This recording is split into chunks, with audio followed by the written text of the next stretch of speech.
আল্লাহ করাইয়া দেয়। উনি এই প্রকৃতির মানুষ ছিলেন। একদিন ঢাকা আল মারকাজুল ইসলামীতে বসে রয়েছি, কাজ করতেছি দুপুরবেলা। তো নামাজ পড়ছে, আইসে আমার সামনে কয়, জায়গা হুজুর দোয়া করেন। আর কয় কি, আল্লাহুম্মা আফিনি ওয়া আফু আন্নি। প্রত্যেক নামাজের পর 3 বার পড়বেন আল্লাহুম্মা আফিনি ওয়া আফু আন্নি। উনি কইল, চিন্তা করলাম কথাটা তো ভালো, কথা তো দোয়া তো হাদিসের দোয়া বর্ণিত। আল্লাহুম্মা আফিনি অর্থ, হে আল্লাহ আমাকে সুস্থতা দান করেন, সুস্থতা দান করেন। ওয়াফু আন্নি, এবং আমাকে ক্ষমা করে দেন। আল্লাহুম্মা আফিনি, আমাকে সুস্থতা দান করেন, ওয়াফু আন্নি, এবং আমাকে ক্ষমা করে দেন। এই দুইটা কথা হাদিসের মধ্যে আসছে, আল্লাহ নবী নিজে বলছেন, শিখাইছেন আমাদেরকে। নামাজের পরে দোয়া কবুল হয়। নামাজের পরে যদি কোনো বান্দা বান্দি এরকম আরজ করে, আশা করা যায় যে আল্লাহ তাআলা তাকে সুস্থতা দান করবেন। ফাহাদের মতো যদি না ঘুমায় আর কি, আর ঘুমাইলে তো দোয়া করবই না, তো কেমন খাইব? হ্যাঁ, কি দোয়াটা? আল্লাহুম্মা আফিনি, এই ইসমাইল করে। আচ্ছা,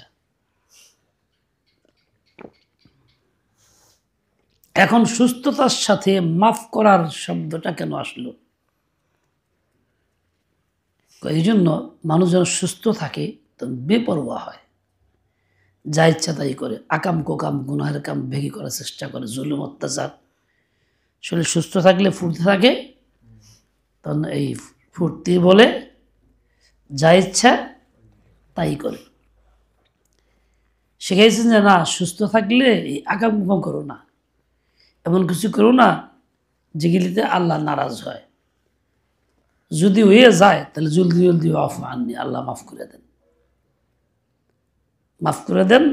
তার মানে আগামীতেও সুস্থতার নেয়ামতের সাথে এরকম দোষ থেকে নিজেকে মুক্ত রাখো, এই শিক্ষা আল্লাহ তাআলা দিলেন। রমজানে মানুষ ক্লান্ত হয়, অসুস্থ হয়ে পড়ে, কেউ অসুস্থ ছিল সে দুর্বল হয়ে যায়। আজকে আমি খুব ক্লান্ত হয়ে গেছি, মাগরিবের পরে আর কথা বলতে পারি না, শরীর কাঁপে, অনেক শুয়ে আসছিলাম, আইসি বড় কষ্ট করে, মাঝখানে কোনো কথা কয়নি, ক্লান্তির কারণে ভালো লাগতেছে না। এর লেগে আমি ওই দোয়াটা করি আল্লাহর কাছে, তোমরাও করবা, আমার লেগেও করবা। কি দোয়া? আল্লাহুম্মা আফিনি ওয়াফু আন্নি। রমজানে দোয়া কবুল হয়, কাজেই এই দোয়া কবুলের মুহূর্তগুলির মধ্যে এই দোয়া করে নিজেকে মুক্ত করি। অনেক যুবক মানুষ অসুস্থ, ঠান্ডা, এটা সেটা আবিজাবি, এমনি না, এটা হলো সে অন্যায় করছে, আল্লাহর নেয়ামতকে ধ্বংস করছে, আল্লাহ তাআলার দেওয়া স্বাস্থ্যকে ইচ্ছাকে ধ্বংস করে ফেলছে, গুনাহের কাজে লিপ্ত হইয়া তারই এখন জেদ টানতেছে, এই অসুবিধা ওই অসুবিধা। আল্লাহ জন্মগতভাবে এরকম অসুবিধা কারো দেয় নাই, সুস্থতার নেয়ামতই আল্লাহ দিছেন। বেশিরভাগ মানুষকে আল্লাহ এইভাবে উঠান। যৌবন শুরু হয় আর দুনিয়ার আকাম কাম ব্যাক করে, তখন এই নানা রকম সমস্যা সৃষ্টি হয়, এমনিতেই হয় না। হাফিজ হুজুর রহমতুল্লাহ আলাইহি বলতেন, কেউ যদি যৌবনের শুরু থেকেই দ্বীনের উপরে থাকে তাহলে সে অসুস্থ হবে না। দ্বীনের উপরে থাকে মানে নামাজ রোজা করে, কোরআন শরীফ পড়ে, হেফজখানা পড়ে না, মানে গুনাহমুক্ত থাকে, নেকির মধ্যে থাকে, গুনাহমুক্ত থাকে, গোপনেও গুনাহ করে না, প্রকাশ্যেও করে না, তবে দ্বীনের উপরে থাকা হবে। এই লোকে সুস্থতার সাথে থাকবো, এ অসুস্থ হবে না। অসুস্থতার মূল কারণ হলো নিজের হাতের কামাই, কিছু একটা দুর্ঘটনা ঘটায় পরে অসুস্থ হয়ে পড়ে। আল্লাহ হেদায়েত দেন। এই যে রমজান, শয়তান বন্ধ, বন্দি, ধোকা দেয় না। এরপরেও যে উল্টাপাল্টা মানুষ করে, কেন করে? কয় একটা বড় কারণ হলো এই ইয়ারে বদ, খারাপ বন্ধু, খারাপ সঙ্গ। এই খারাপ সঙ্গের কারণে মানুষ নষ্ট হয়। রমজানে নষ্ট যেগুলি হয় শয়তানের ধোকা নাই, শয়তান তো বন্দি হয়ে রয়েছে, ধোকা দেবো কেমনে? এত আটকাই জেলখানায়, পাইতে পারতেছে না, খারাপ সঙ্গের কারণে নষ্ট হয়। মনে রাখো, বান্দে নামার মধ্যে আছে ইয়ারে বদ বদতর আজমারে বদ, খারাপ বন্ধু, অসৎসঙ্গ, এটা একটা বিষধর সাপের চাইতেও বেশি মারাত্মক। বিষধর সাপ সবল মারলে প্রাণ নাশ হয়, জীবন খতম হয়ে যায়। আর খারাপ বন্ধু যার সঙ্গ তুমি দিবা, সে তোমারে একেবারে দুনিয়া আখির দুইটাই বরবাদ করবে। দুনিয়াও শেষ, ইজ্জত সম্মান স্বাস্থ্য শরীর কিছুই ভালো থাকবে না। আখিরাত তো জাহান্নাম চিরস্থায়ী হবেই। কিসের কারণে? খারাপ সঙ্গ, খারাপ বন্ধুর কারণে। এই জন্য যত পারো খারাপ বন্ধু যার ভিতরে খারাপ আছে কিছু একটা, তার লোক সময় দিবে না। তুই পচা, তুই আগাম করস, তুই গুনাহ করস, তোর লগে আমি নেই, তুই গুনাহ কথা কস। খাস করে যে কানে কানে কইব ল এই যে করি গে, হে বুঝবি যে হেলে খারাপ শয়তান, হে নিশ্চয়ই খারাপ। কারণ ভালো কথা কানে কানে কোয়া লাগে না, খারাপ কথাই কানে কানে কোয়া লাগে। ভালো কথা কইলে চিন্তা হয় না যে কেউ যেন না শুনে, খারাপ কথা চিন্তা কেউ যেন না শুনে, এলে কানে কানে বুদ্ধি দেয়। যে যে কানে কানে বুদ্ধি দিব মনে করবি এই সবটি হলো শয়তান। কোরআনে পাকে আল্লাহ বলছেন ওয়াইন্না শায়াতিনা লায়ুহুনা বা'দুহুম ইলা বা'দ, শয়তানরা একে অপরের কাছে ওহী পাঠায়, মানে কানে কানে কথা কয়, চুপচাপ চুপচাপ কয়, এগুলো সব শয়তান। আল্লাহ তাআলার ভাষা, এটাই হাকিকত। যত বাতিল গ্রুপ, যত খারাপ, সবাই কিন্তু আলে আলে আলে আলে বেড়া থাকে বাইতে না, বাইরে বিজিরে দাওয়াত দেয় চুপচাপ, কেউ কাছে কয় না, কইলে অসুবিধা।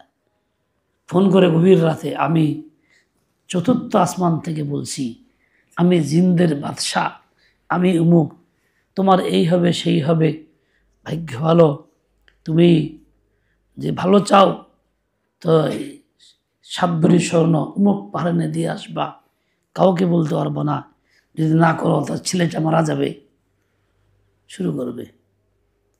আমার মায়ের ফোন দিয়ে মাঝে মধ্যে কইতো, আমি অমুক বলছি, গভীর রাত 1টা-1:30টার সময়, হ্যাঁ আপনার ছেলে, 4টা ছেলে, খুব গুড লাক, ভাগ্যবান, এই সে অমুক তুমুক।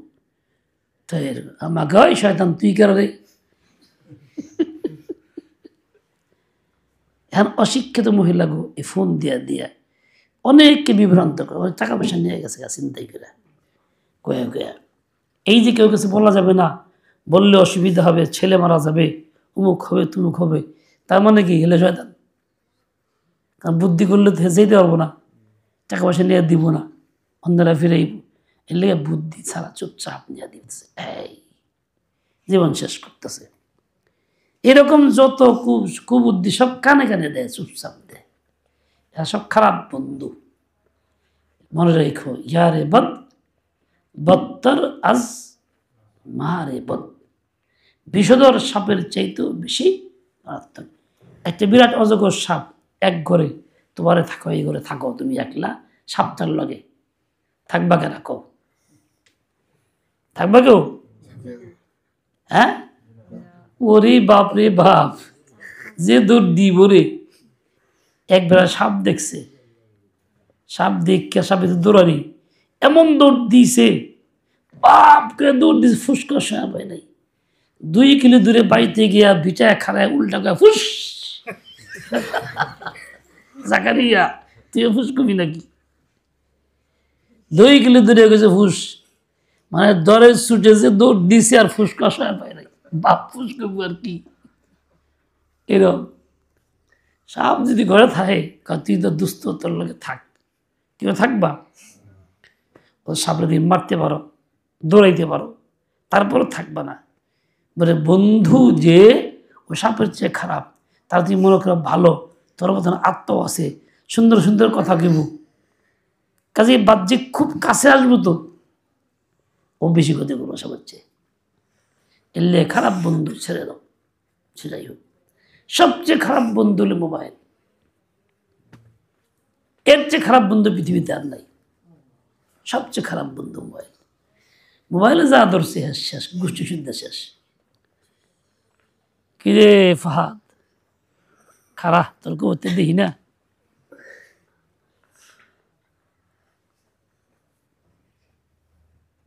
তুই যেদিন নামাজ কি উল্টো পাল্টা করছিস, আমার ভাই তোর দম গেল, মন নাই? কাছে কি করছিলি? হ্যাঁ, ওকে তো হইয়া পড়ছিলি। হ্যাঁ, কি করছিলি জোরে ক? কি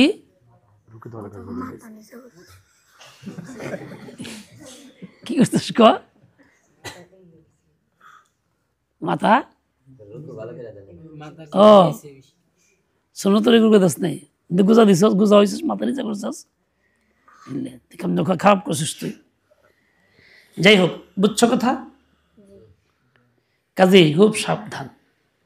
আল্লাহ তাআলা আমাকে, তোমাকে, সবাইকে সহি সালামতে রাখেন সব রকম খারাপ বন্ধু থেকে।